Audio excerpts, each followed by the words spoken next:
കല്യാണം എന്തിനാ? ഇപ്പൊ എല്ലാവരും ലിവിങ് ടുഗദർ അല്ലേ. 25 വർഷത്തോളം ഞാൻ എൻ്റെ ജീവിതമായി വല്ലാതെ പൊരുതി ജയിച്ചവള. ആ എന്നെ എൻ്റെ മക്കളെ കടലിലോ കായലിലോ ഒഴുക്കി ഞാനൊരു രണ്ടാം വിവാഹം ചെയ്ത സ്ത്രീയല്ല. ഞാൻ 25 വർഷമായി എൻ്റെ ഭർത്താവ് വിട്ടിട്ട് പോയിട്ട് എൻ്റെ മക്കൾക്ക് വേണ്ടി ജീവിച്ചവള. ഇന്നലെ എനിക്ക് രാത്രി സുധീഷ് ബ്ലോഗിൽ വന്ന് 2 പേര് കമന്റ് ചെയ്തു. രണ്ടും ഫേക്കാണെന്ന് എനിക്ക് മനസ്സിലായി. ഒരാളിട്ട കമന്റ് തള്ള എന്ന് വിളിച്ചുകൊണ്ട് തുടങ്ങി. മറ്റൊരാള് ആ ആള് തന്നെ നിന്നെ പലരും ഒഴിവാക്കിയതല്ലേ എന്ന് പറഞ്ഞു. എന്നെ ഒരാളെ ഒഴിവാക്കിയിട്ടുള്ളൂ, എൻ്റെ ഭർത്താവ്. ആ ഭർത്താവ് ഒഴിവാക്കിയിട്ട് 25 വർഷത്തോളം ഞാൻ ഇന്നും എൻ്റെ മക്കൾക്ക് വേണ്ടിയാണ് ഞാൻ ജീവിച്ചത്. ഞാൻ അന്നത്തെ കാലത്ത് ഒരു മൊബൈൽ ഫോൺ പോലും ഇല്ല. ഒരു യൂട്യൂബിന്നോ ഒരു വാട്സപ്പിന്നോ ഒരു മൊബൈലിൽ നിന്നോ ഒരാളുടെ കയ്യിൽ നിന്ന് ഞാൻ 10 രൂപ വാങ്ങിയിട്ട് എൻ്റെ മക്കൾക്ക് കൊടുത്തവളല്ല. ഞാൻ അധ്വാനിച്ച് ഞാൻ ഒരുപാട് കഷ്ടപ്പെട്ട് ഞാൻ ഗൾഫിലൊക്കെ പോയി എൻ്റെ കൈ ഒടിഞ്ഞ് ഇപ്പൊ 2 വാട് കിടക്കുക എൻ്റെ കയ്യിൽ. ഇന്നലെ എനിക്ക് ഉറങ്ങാൻ പറ്റിയിട്ടില്ല. സൂഫി സഫർ മീഡിയയുടെ അഡ്മിനായ ആഷിഖ് എന്നെ ഇന്നലെ രാത്രി 11:45 വരെയും കോൾ ചെയ്തിരിക്കുകയാണ്. എനിക്ക് അവനോട് സംസാരിക്കാൻ താല്പര്യമില്ല എന്ന് പറഞ്ഞ് വാട്സപ്പിൽ ഞാൻ ബ്ലോക്ക് ചെയ്തു. കോൾ എടുക്കുന്നില്ല. എന്തിനെന്നെ രാത്രി 11:45 ആഷിക്ക് വിളിക്കണം? എനിക്ക് എൻ്റെതായ പേഴ്സണാലിറ്റിയും എനിക്ക് പബ്ലിക്കിൽ വന്ന് പലരോടും എനിക്ക് വീഡിയോയിലോ അല്ലെങ്കിൽ ഇതാണെന്ന് താല്പര്യമില്ലാത്ത ഒരാളാണ്. ആഷിക്ക് ആരെയെങ്കിലും വെള്ളപൂശി. ഹായ്, ഹലോ, അസ്സലാമു അലൈക്കും. Welcome back to my channel. Shajida Shaji കഴിഞ്ഞ ദിവസം ഒരു ഇന്റർവ്യൂ കൊടുത്തിട്ടുണ്ടായിരുന്നു. അതിൽ അവർ മെയിനായിട്ട് പറഞ്ഞിരിക്കുന്ന 3 കാര്യങ്ങളാണ്. ഒന്ന്, അവളുടെ വിവാഹം. 2, ഷാജിദ ഷാജിക്ക് അഹങ്കാരം കൂടിയോ. 3-മത്തെ കാര്യം എന്ന് പറഞ്ഞാൽ അവളുടെ കുടുംബക്കാര്, ഹസ്ബൻഡിന്റെ കുടുംബക്കാരുടെ അപവാദം പറച്ചിൽ. അത് 3ആയിരുന്നു വിഷയം. ഈ അപവാദം പറച്ചിൽ എന്ന് പറഞ്ഞാല് ഷാജിദയുടെ നാത്തൂൻ പറഞ്ഞിട്ടുണ്ടായിരുന്നു ഷാജിദ 4 മാസം ഗർഭിണിയായിരുന്നു, അപ്പോ 4 മാസം ആയപ്പോ അബോർഷൻ ആക്കി കളഞ്ഞു എന്നൊക്കെ. അതിന് തിരിച്ചടിയായിട്ട് ഇന്റർവ്യൂ വന്നിട്ട് ഷാജിദ പറയുന്നുണ്ട് ഈ നാത്തൂന്റെ മകളെ കുറിച്ചിട്ട് നല്ല രീതിയിൽ ഷാജിദ വീഡിയോസ് ഇട്ടിട്ടുണ്ടായിരുന്നു. ഇപ്പൊ ഇന്റർവ്യൂ പറയുന്നുണ്ട് ഷാജിദയുടെ നാത്തൂന്റെ മകളും കാമുകനും കൂടിയിട്ട് വണ്ടി ചുറ്റാൻ പോയപ്പോ പോലീസ് പിടിച്ചിട്ടുണ്ടായിരുന്നു. പോലീസ് പിടിച്ച് സ്റ്റേഷനിൽ കൊണ്ടുപോയി. ഇവിടുന്ന് വീട്ടിൽ നിന്ന് ആൾക്കാരൊക്കെ ചെന്നിട്ടാണ് എന്തായാലും പോലീസ് സ്റ്റേഷനിൽ നിന്ന് ഇറക്കിക്കൊണ്ടുപോയി ആ കുട്ടിയെ ആ പയ്യനെ കൊണ്ട് തന്നെ കല്യാണം കഴിപ്പിച്ചു. ഇല്ലെന്നുണ്ടായിരുന്നെങ്കിൽ ഈ ഇത്രയും സംഭവങ്ങളൊക്കെ നടന്ന് അപ്പൊ ഈ കുട്ടി വേറെ ആരെങ്കിലുമായിട്ട് കല്യാണം നടത്തിയിരുന്നെങ്കിൽ ഈ ഒരു സംഭവത്തോടു കൂടി അതിന്റെ ജീവിതം എന്താകുമായിരുന്നു. എന്തായാലും ആ പയ്യനെ കൊണ്ട് തന്നെ ആ കുട്ടിയെ കല്യാണം കഴിപ്പിച്ചത് എന്തുകൊണ്ടും നന്നായി. പിന്നെ എന്റെ ഒരു അഭിപ്രായത്തില് ഈ ഷാജിദ ഷാജി ആ പെൺകുട്ടിയോട് ചെയ്തത് ഏറ്റവും വലിയൊരു തെറ്റ് തന്നെയാണ്, ഒരു ദ്രോഹം തന്നെയാണ്. ഇപ്പൊ നാത്തൂൻ പറഞ്ഞിട്ടുണ്ടെങ്കിൽ തിരിച്ച് ഷാജിദയ്ക്ക് നാത്തൂനെ പറയാം. അവരുടെ മക്കളെ പറയേണ്ട ഒരു ആവശ്യവും ഇല്ല. അവരിപ്പോ അവരുടെ കുഞ്ഞുങ്ങളെ പറയുന്നില്ല, മക്കളെ പറയുന്നില്ല. ഇപ്പൊ വല്ല വീട്ടിലും വല്ലോടത്തും കെട്ടിച്ചു വിട്ട പെൺകൊച്ചിനെ ഈ രീതിയിലൊക്കെ പറയുക എന്ന് പറയുന്നത് അത് ശരിക്കും മോശമായ ഒരു കാര്യമാണ്. അതുപോലെ തന്നെയാണ് സൗജത്ത് എന്ന് പറയുന്ന ഷാജിദ ഷാജിയുടെ ഒരു റിലേറ്റീവ് ആണ് ഈ സൗജത്ത് എന്ന്. ഷാജിദ ഷാജിയുടെ ഹസ്ബൻഡിന്റെ റിലേറ്റീവ് ആണ് സൗജത്ത് എന്ന് പറയുന്നത്. ഈ സൗജത്ത് എന്ന് പറഞ്ഞാല് ഫസ്റ്റ് ഷാജിദയുടെ വീഡിയോസ് റിയാക്ഷൻ വീഡിയോസ് ഇട്ടാലും പെട്ടെന്ന് തന്നെ അതിനകത്ത് വന്ന് ഈ സൗജത്ത് നെഗറ്റീവ് കമന്റ് ഇട്ടിരിക്കും.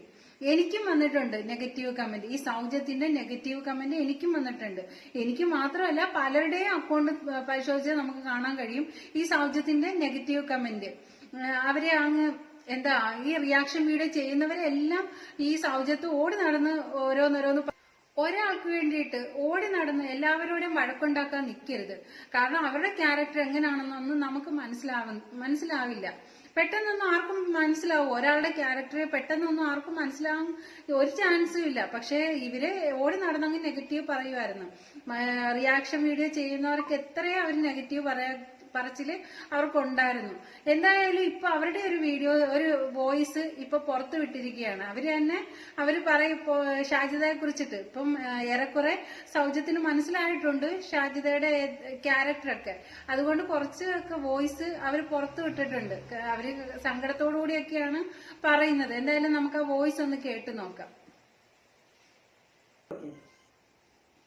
ഹലോ, അസ്സലാമു അലൈക്കും. എൻ്റെ പേര് സൗജിത്ത്. ഞാൻ ഈ ഷാജിദയുടെ ഭർത്താവ് കബീറിൻ്റെ അമ്മായിയുടെ മോളാണ്. ഞാൻ കുറച്ച് കാര്യങ്ങൾ ഷാജിദയ്ക്ക് വേണ്ടി ഞാൻ എൻ്റെ കൈകൊണ്ടല്ലെങ്കിലും മറ്റുള്ളവരോട് പറഞ്ഞു കുറേ കാര്യങ്ങൾ ഞാൻ ചെയ്തിട്ടുണ്ട്. അതൊന്നും ഞാൻ പബ്ലിക്കായി പറയാൻ ഇതുവരെ ആഗ്രഹിച്ചതല്ല. ആരിഫ ഇപ്പോൾ എന്നെ 2-3 ദിവസമായി, കുറച്ച് ദിവസമായി സുഫി സഫർ മീഡിയ എന്ന മീഡിയയുടെ അഡ്മിൻ എന്നെ വല്ലാതെ ഹരാസ്മെൻറ്റ് ചെയ്യുന്നു. എവിടെയെങ്കിലും ഞാൻ ഒരു കമൻ്റ് ഇട്ടാൽ അതിൻ്റെ താഴെ വന്ന് എന്നെ വല്ലാതെ ബുദ്ധിമുട്ടിക്കുന്നു. ഇന്നലെ രാത്രി ഞാൻ 11-11:15 വരെ സുധീഷ് ബ്ലോഗിൽ കമൻ്റ് ചെയ്തിരുന്നു. ഞാൻ മാന്യമായി തന്നെയാണ് കമൻ്റ് ചെയ്തിരിക്കുന്നത്. ആ കമൻ്റ് എല്ലാം അവിടെ തന്നെ ഉണ്ട്. ഈ ആഷിഖിൻ്റെ ഫേക്ക് ഐ ഡിയും ഷാജിദയുടെ ഫേക്ക് ഐ ഡിയും കൂടി എന്നെ വല്ലാതെ വേട്ടയാടുക. ഉടനെ ആ കമൻറ്റ് ഞാൻ പബ്ലിക് പ്ലാറ്റ്ഫോമിൽ എനിക്ക് തെറി പറയാൻ താല്പര്യമില്ല എന്ന് പറഞ്ഞ് ഞാൻ കമൻറ്റ് സ്റ്റോപ്പ് ചെയ്ത് ഞാൻ കിടക്കാൻ തുടങ്ങിയപ്പോൾ എന്നെ ആഷിഖ് ഇന്നലെ കോൾ ചെയ്തു, മിനിഞ്ഞാന്ന് കോൾ ചെയ്തു. 2-3 ദിവസമായി ആഷിഖ് കോൾ ചെയ്യുന്നുണ്ട്. ആഷിഖ് ഒരു വീഡിയോ ഏകദേശം ഒരു 3-4 മാസം മുമ്പ് ഷാജിദയെക്കുറിച്ച് ഇട്ടിട്ടുണ്ടായിരുന്നു. ഷാജിദയുടെ രഹസ്യ കാമുകനാണോ ഷാജിദയ്ക്ക് ഗിഫ്റ്റ് അയച്ചു കൊടുത്തത് എന്ന് പറഞ്ഞിട്ട് ഏകദേശം ഒരു 3 മാസം മറ്റൊക്കെ ആയി. അപ്പം ഞാനത് കണ്ടപ്പോൾ അതിൻ്റെ അടിയിൽ ആഷിഖിൻ്റെ നമ്പർ കണ്ടു. അന്ന് ഞാൻ ആഷിഖിൻ്റെ ചാനലാണ് സൂഫി സഫർ മീഡിയ. ആ സൂഫി സഫർ മീഡിയയിൽ താഴെ വന്ന് കമൻറ്റ് ചെയ്യരുതല്ലോ എന്ന് വിചാരിച്ചു. എനിക്ക് ഒരു ഇസ്ലാമിക് ചാനൽ പോലെ തോന്നിയത് കൊണ്ട് പബ്ലിക്കിൽ വന്ന് ചെയ്യരുതല്ലോ എന്ന് വിചാരിച്ച് ആ കമൻറ്റിൽ കണ്ട നമ്പറിൽ ഞാൻ ആഷിഖിനെ വിളിച്ചു. ഇതോടെ കേട്ടോ. ഇപ്പം നിങ്ങൾക്ക് മനസ്സിലാക്കണോ? അപ്പം എനിക്ക് ഇന്ന് അതിനെ പറ്റിയിട്ട് ഞാൻ കൂടുതലൊന്നും പറയണില്ല. കാരണം ഹസ്ബൻഡിനെ കുറിച്ചിട്ട് പറയാനുള്ള ഒരു ഇതില്ല. ആൾക്ക് സോഷ്യൽ മീഡിയ കാര്യങ്ങളൊന്നും ഇഷ്ടമില്ലാത്തതുകൊണ്ട് തന്നെ ഞാൻ അതിനെ പറ്റിയിട്ട് കൂടുതൽ പറയണില്ല. കഴിഞ്ഞു. ആളിവിടെ ഉള്ളതല്ല, കണ്ണൂരുകാരനാണ്. ആൾ വന്നിട്ടുണ്ടായിരുന്നു. ദുബായിലൊരു ഷോപ്പാണ്. നാട്ടിൽ വന്നു, നിക്കാഹ് കഴിഞ്ഞു, ആൾ പോയി. നിക്കാഹ് ഇതിപ്പോൾ ഈ മാസം തന്നെ ഫസ്റ്റിലായിരുന്നു. ഈ മാസം ഫസ്റ്റില്, ഡിസംബർ 1 എവിടെ വെച്ചായിരുന്നു? അത് ഞങ്ങൾ വേറൊരു സ്ഥലത്ത് വെച്ചിട്ടാണ് നിക്കാഹ് കഴിച്ചത്. നമ്മുടെ പള്ളിയല്ല, വേറൊരു സ്ഥലത്ത് വെച്ച് നിക്കാഹ് കഴിച്ചത്. പാലക്കാട് തന്നെ? അല്ലല്ല, അവരുടെ ഭാഗത്ത് വെച്ചിട്ട്, കണ്ണൂർ വെച്ചിട്ട് നിക്കാഹ് കഴിഞ്ഞു. എന്നിട്ട് ഉടനെ തന്നെ ആള് പോയി. ആൾക്ക് ലീവ് കുറവാണ്, അതുകൊണ്ട് ആള് പോയി. ഇനി അങ്ങോട്ട് പോകും? അത് തീരുമാനിച്ചിട്ടില്ല. ഞാൻ പൊതുവേ എൻ്റെ ലൈഫ് ഞാനും എൻ്റെ മക്കളും മാത്രമേ ഉള്ളൂ. അതിലിപ്പോൾ ഉമ്മ ബാക്കിയുള്ളവരൊന്നും ലൈഫിലോട്ട് കടന്നു വരാനുള്ള ഒരു ഇതുമില്ല. കാരണം എൻ്റെ കാര്യങ്ങളൊക്കെ ഞാനാണ് നോക്കുന്നത്. ഇപ്പോൾ എൻ്റെ തീരുമാനം മറ്റുള്ളവരടുത്ത് പറയണമെന്ന് എനിക്കില്ല. എന്നാലും ഉമ്മയോട് ഒന്ന് സംസാരിച്ചിരുന്നോ? ഉമ്മ ഞാൻ ഇങ്ങനെ രണ്ടാമതൊരു വിവാഹം കഴിക്കാൻ പോവുകയാണ്. അവർക്ക് താല്പര്യക്കുറവൊന്നുമില്ല. ഇല്ല. മറ്റേ സഹോദരങ്ങൾക്കോ? അവരുടെ കാര്യമൊന്നും നമുക്ക് പറയേണ്ട ആവശ്യമില്ല. അവർ വേറെ കല്യാണം കഴിച്ച് വേറെ കുടുംബത്തിലുള്ള ആൾക്കാരല്ലേ. ഞാൻ അവരുമായിട്ടൊന്നും ഒന്നും ഷെയർ ചെയ്തിട്ടില്ല. ഒരു കാര്യങ്ങളും അങ്ങനെ ഇല്ല. എന്റെ കാര്യങ്ങളൊന്നും അവരായിട്ട് ഷെയർ ചെയ്യാറില്ല. മക്കളെല്ലാവരും ഉണ്ടായിരുന്നോ കല്യാണത്തിന്? ഇല്ല. ഇത് ഞങ്ങളുടെ കുറച്ച് ഫ്രണ്ട്സ് മാത്രമായിട്ടുള്ളതാണ്.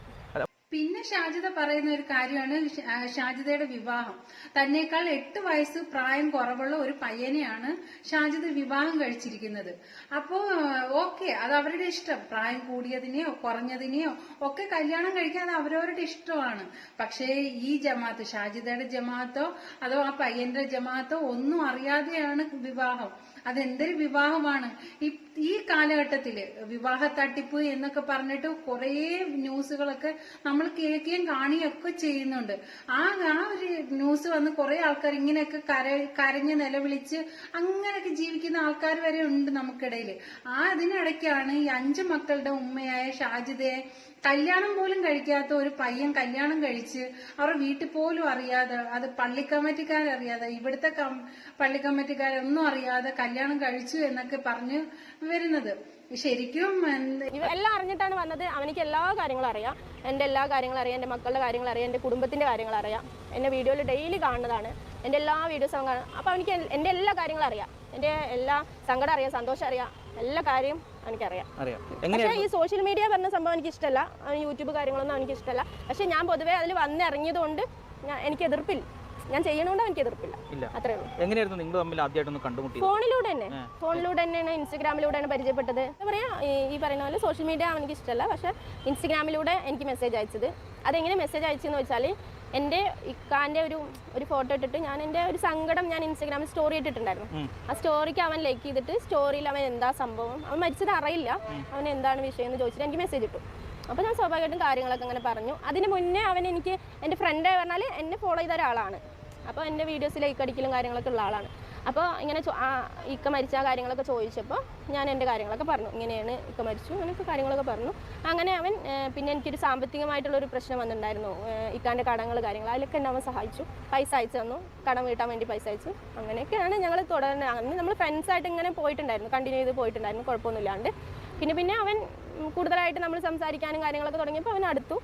നമ്മൾ പൊതുവെ എല്ലാ കാര്യങ്ങളും ഞാൻ ഷെയർ ചെയ്യാൻ തുടങ്ങി, അവൻ അവൻ്റെ കാര്യങ്ങൾ ഷെയർ ചെയ്യാൻ തുടങ്ങി. അങ്ങനെയാണിത് തുടങ്ങിയത്. ഒരു എത്ര നാളുകൾ ഉണ്ടായിരുന്നു അങ്ങനെ ഒരു? ഇപ്പൊ റീസെന്റ് ആയിട്ടുള്ളൂ, ഒരു ഇക്ക മരിച്ചിട്ടൊരു 5-6 മാസം കഴിഞ്ഞിട്ടാണ്. ഷാജിദ പറയുന്നുണ്ട് ഈ പയ്യനുമായിട്ട് ഇപ്പൊ കല്യാണം കഴിച്ച പയ്യനുമായിട്ട് ഷാജിദയുടെ ഹസ്ബൻഡ് ജീവിച്ചിരിക്കെ തന്നെ ഇയാളുമായിട്ട് പരിചയം ഉണ്ടായിരുന്നു. ഷാജിദയ്ക്ക് സോഷ്യൽ മീഡിയ വഴി പരിചയം ഉണ്ടായിരുന്നു, ഇൻസ്റ്റാഗ്രാം വഴിയാണ് അവർ പരിചയപ്പെട്ടതെന്നും പറയുന്നുണ്ട്. ആ പരിചയം ഹസ്ബൻഡ് മരിച്ചതിന് ശേഷം അങ്ങ് പ്രണയത്തിലേക്കായി. ഇപ്പോഴത്തെ വിവാഹത്തിലും എത്തി. എന്തായാലും ഹൈറായിട്ട് ജീവിക്കട്ടെ, 5 മക്കളെ നോക്കി സന്തോഷത്തോടുകൂടി ജീവിക്കട്ടെ. ഇപ്പൊ ഷാജിദ പറയുന്നുണ്ട്, എന്തുകൊണ്ട് എനിക്ക് പറ്റത്തില്ല, എന്നേക്കായി 8 വയസ്സ് ഇളയതാണ് എങ്കിലും എനിക്ക് ജീവിക്കാൻ പറ്റത്തില്ലേ, എനിക്ക് കിളവനെ കല്യാണം കഴിച്ചെങ്കിലേ എനിക്ക് ജീവിക്കാൻ പറ്റുള്ളോ എന്നൊക്കെ ഷാജിദ ചോദിക്കുന്നു. ടി ഫാമിലി ജീവിക്കുന്നില്ലേ, പിന്നെ എന്തുകൊണ്ട് എനിക്ക് പറ്റത്തില്ല? ഇന്നാളൊരിക്കൽ ഒരു വീഡിയോസ് പറഞ്ഞിട്ടുണ്ടായിരുന്നു, ടി ഫാമിലി പ്രായം കുറഞ്ഞ പയ്യനെ കല്യാണം കഴിച്ച് ജീവിക്കുന്നില്ലേ, അതുകൊണ്ട് എനിക്കും എന്തുകൊണ്ട് പറ്റത്തില്ല എന്നാണ് ഷാജിയുടെ ചോദ്യം. എല്ലാവർക്കും പറ്റും. ടി ഫാമിലിയുടേത് അവർ കല്യാണം കഴിച്ചെങ്കിലും വീട്ടുകാർ അക്സെപ്റ്റ് ചെയ്തിട്ടുണ്ട് അവരുടെ റിലേഷൻ. ഇതെന്ന് പറഞ്ഞാല് 2 പള്ളിക്കാർ പോലും അറിഞ്ഞിട്ടുള്ള കല്യാണമല്ല ഈ ഷാജിദയുടേത്. 2 ജമാഅത്തുകാരും അറിയാതുള്ളൊരു കല്യാണമാണ്. പിന്നെ ഷാജിദ പറയുന്നുണ്ട്, കല്യാണം എന്തിനാ, ഇപ്പൊ എല്ലാവരും ലിവിങ് ടുഗദർ അല്ലേ, കല്യാണത്തിന്റെ ഒന്നും ആവശ്യമില്ലല്ലോ എന്നൊക്കെയാണ് ഷാജിദയുടെ ഓരോരോ ഇതൊക്കെ. പിന്നെ ഈ കല്യാണം കഴിച്ച ചെറുക്കനിക്ക് സോഷ്യൽ മീഡിയ ഉപയോഗിക്കുന്നത് ഇഷ്ടമല്ല എന്ന്, പബ്ലിക് വരുന്നത് ഇഷ്ടമല്ല, സോഷ്യൽ മീഡിയ ഇഷ്ടമല്ല എന്നൊക്കെ പറയുന്നുണ്ട്. ഇവര് പിന്നെ എങ്ങനെയാണ് പരിചയപ്പെട്ടത്? സോഷ്യൽ മീഡിയ വഴിയല്ലേ ഇവരും പരിചയപ്പെട്ടത്. ഇൻസ്റ്റാഗ്രാം വഴിയാണ് ഇവര് മെസ്സേജ് അയപ്പും കാര്യങ്ങളും മറ്റതും മറിച്ചതും എല്ലാം ഇൻസ്റ്റാഗ്രാം വഴി തന്നെയല്ലേ പരിചയപ്പെട്ടത്. പിന്നെ സോഷ്യൽ മീഡിയ ഇഷ്ടമല്ല എന്നൊക്കെ പറയുന്ന എന്ത് ഇതിലാണ് പറയുന്നത്? എന്തായാലും കൊള്ളാം.